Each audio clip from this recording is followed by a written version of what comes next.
Hi everyone, in this video I'll show you how to use the real-time AI generation with KREA AI. Follow these steps. First, visit the KREA AI and log in and sign up for an account. Then on the home page, navigate to real-time AI generation feature. This tool allows you to generate images instantly as you modify the prompt. In the text box, type a detailed description of the image you want to generate.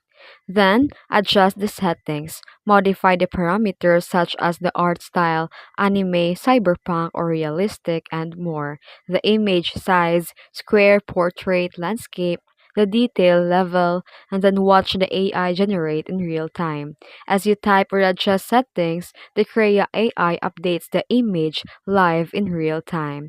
If needed, tweak your prompt or settings for better result. Once satisfied, click Download to save your AI generated image.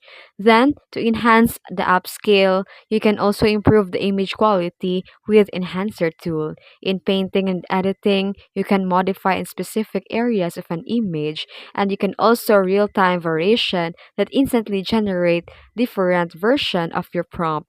Now you're ready to create an AI images in real time with KREA AI.